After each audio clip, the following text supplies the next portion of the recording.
Eu vou lhes contar uma história verdadeira que aconteceu comigo há tanto tempo, mas há tanto tempo, que seguramente nenhuma das mulheres aqui presentes ainda era nascida. Alguns homens, talvez. Vocês sabem que homens e mulheres não envelhecem igual. Eu, quando casei com a Wanda, minha mulher era 2 anos mais velha que ela, agora eu sou 16.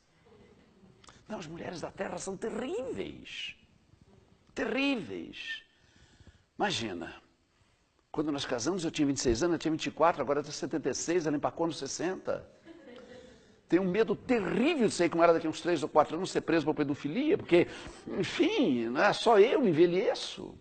Por isso a história que eu vou lhes contar, nenhuma mulher era nascida, alguns homens talvez. Eu estava no último ano de faculdade, meu professor de prática de ensino passou pela minha carteira e deu um veredito. Cara, todo mundo nesta classe entregou estágio, só você não entregou. Ou você estagia e os estágios estão na minha mão, ou você está no pau. Quando ele saiu de perto, eu fiquei tão apavorado que eu perguntei para um colega o que era estágio. E o colega falou, cara, coisa mais fácil. Você vai ter que ir numa escola de preferência pública, assistir a aula de um professor e confrontar o jeitão que o professor dá aula com aquilo que o professor da faculdade disse que é uma boa aula. Esse relatório confrontando é o estágio. Bom, como aquilo era um imperativo inevitável, o que eu podia fazer? Tinha que assistir a aula. Eu morava nessa época no Brooklyn, na loja da minha casa, Santa Amaro, tinha um colégio estadual, Alberto Ponte. Vestia a minha melhor gravata, porque naquele tempo o professor dava aula de gravata, e fui pedir ao diretor permitindo licença para estagiar. O diretor nem tirou os olhos do papel que assinava, me despachou. Falou, meu filho, você quer estagiar, querido? Vai lá na sala dos professores. Conversa com o professor da matéria que você quer estagiar. Se ele deixar a coisa sua e dele, não tem nada de me opor. Carregado de esperança. Saí da sala do diretor, fui para essas professores, no meio do caminho, encontrei o inspetor de alunos. Pedi a ele para dar uma olhada na grade horária, quem da minha matéria ela estava. Ele olhou a grade horária, me devolveu um sorrisinho sinistro, esquisito. E falou, moço, quem está aí hoje é Dona Judite. Eu estranhei aquela maneira de falar, podia falar Dona Judite, porque aquela maneira toda esquisita, como se fosse me jogar numa arapuca. Mas eu, assustado, pedi a ele para me descrever, como era professora, para afinal de contas não ficar perguntando para todo mundo. Ele me descreveu, e de posse da descrição da Dona Judite, lá fui eu para essas professores. Era hora de aula, não tinha ninguém. Quando bateu o sinal de intervalo, a turma foi chegando, a hora que ela apareceu, não tive dúvida. Baixinha, olhos pretos como 2 estrelas cintilantes, blusa vestida no avesso, que eu pensei que era descuido, descobri que não era da moda. Cabelo espichado para o alto, feito uma vassoura piaçava. Eu, todo meticuloso, pedi a ela permissão para estagiar. Botou a mão no meu nariz. Ficou com a mão no meu nariz, quase 1 minuto ali, não dizia nada, nem sim, nem não. Eu me deslinguindo ali, não sabia se corria, se fugia, e ela não falava nada. Depois de 1 minuto, baixou a mão e falou, o quê? Estagiar nas minhas aulas? Nenhum problema, meu filho, pode estagiar quantas aulas quiser. Mas vou lhe dizer, tem um preço. Pagou, querido, você pode estagiar. Não pagou, vai procurar outra escola, porque aqui você não estagia, não. Olha, ali do outro lado da rua tem um colégio 12 de outubro. Vai lá que você estagia de graça, porque aqui você paga. E vou lhe dizer qual é meu preço. Meu anjo, eu não tenho faculdade. E pelo que você está contando aí, querido, você está numa faculdade. Então eu acho que você tem muita coisa para me ensinar. Então assista a minha aula com olhar crítico, veja meus erros, minhas falhas, a pisada na bola que eu dou. E quando você for embora, meu bem, me conta de que jeito eu mudo, porque aí eu aprendo com você. Você topa? E voltou a botar a mão na minha cara. Eu não tinha como não topar. E no dia seguinte, na primeira aula da Judite, lá estava eu sentadinho, pronto para olhar a aula que ela dava. Nem bem a aula começou. Um aluno perguntou, Dona Judite, o que é restinga? Eu lá no meu cantinho pensei, eu sei. Me chama que eu vou lá na frente e dou um show. Mas Dona Judite nem olhou na minha direção e disse, gente, que coisa mais linda, Reginaldo está perguntando o que é restinga e não tem dia melhor do que hoje para responder, porque a gente vai estudar no litoral, é lá que elas aparecem. Eu pensei que Dona Judite não sabia o que era restinga. Mas com o tempo eu fui descobrindo que ela era uma propositora de problemas. Ela desafiava. Ela queria ensinar o aluno a pensar, a procurar, a buscar, e naquele fingir não saber, ela instigava a classe.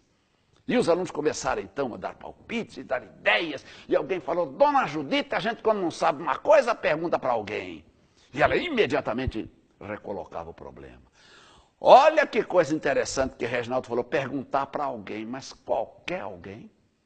Será que se, por exemplo, eu perguntar para o senhor Vicente, que varra as folhas, que caiu das árvores no pátio, ele sabe?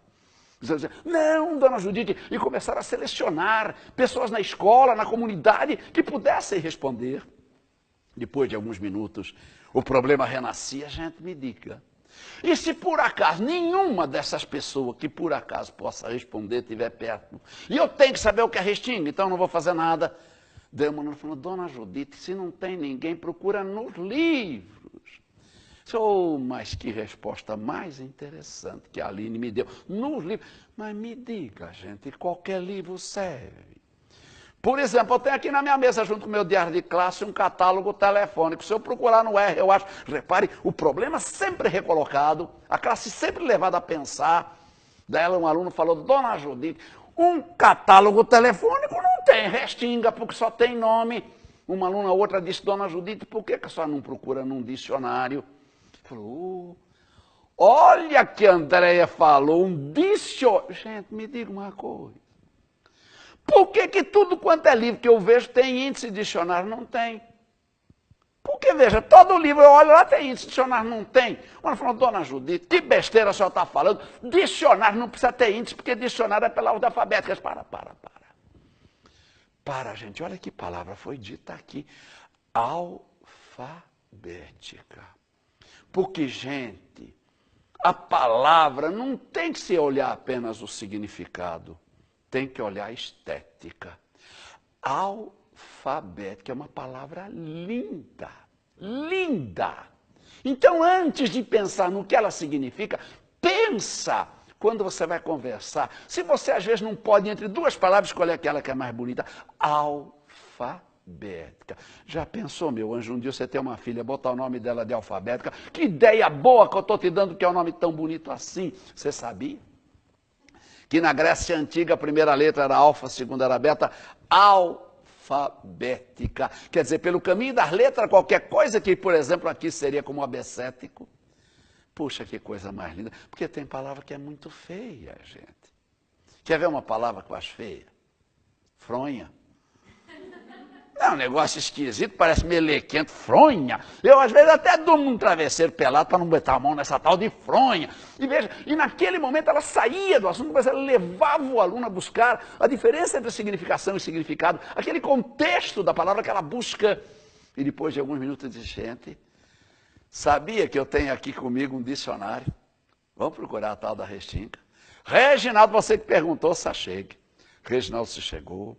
Abriu o dicionário na letra R, a hora que ele lia o conceito, Dona Judite, com a sua letra caprichosa, escrevia na lousa. A hora que aquele conceito estava registrado, ela disse, gente, vou pedir uma gentileza para vocês. Imagine que você está num barranco alto, e lá embaixo você está vendo o mar.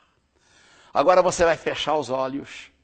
Eu vou descrever o que está na lousa, eu vou ler o que está na lousa, e a tua imaginação vai aos poucos, fazendo que o contorno do litoral se modifique, e você vai ver uma restinga. E leu, e percorrendo com doçura as palavras do conceito, o imaginário do aluno foi se abrindo naquela concepção. Quando terminou, disse, gente, sabia, mentirinha, mas faz de conta que é verdade, sabia que ontem, de noite, o prefeito decretou que 3 palavras dessa que estão escritas aqui na lousa está proibida de falar. Virou palavra obscena. Nós vamos ter que falar o que é restinga, mas não pode usar essas 3 palavras.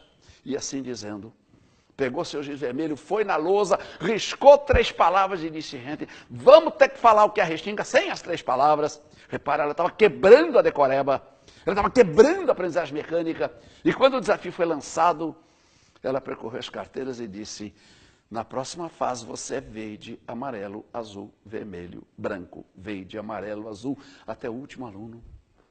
Ele disse, agora quando eu bater palma, desfaz carteira individualizada e senta verde com verde, amarelo com amarelo, azul com azul, vermelho com vermelho. Vamos regrupar. Gente, já sabe. Dizer o que é restinga sem as 3 palavras que estão no escada, sinônimo vale, mas as 3 não valem. E a classe se transformava num laboratório de discussão. Todos os alunos conversavam, mas ninguém conversava outro assunto a não ser aquele, ali eles construindo. E lá do meu cantinho eu via a dona Judite percorrer os grupos e dizer, meu Deus do céu, Verde está fazendo uma coisa tão linda que eu não acredito. Meu Deus do céu, olha o que a Amarelo está fazendo. Depois de alguns minutos eu disse, gente, já pensou que agora vocês têm um conceito que não é o conceito do dicionário nem de lugar nenhum, que é de vocês. Veja, ela estava introduzindo no aluno aquele conceito de que sentenças compreendidas são por nós feitas. E aí me surpreendeu mais uma vez quando eu disse, mas agora é hora de socializar os conhecimentos. Eu nunca tinha ouvido isso antes. Vamos compartilhar com todos o que alguns sabem. E assim dizendo, foi nos grupos. Foi o Grupo Verde e disse na próxima fase, você é A, B, C, D e E.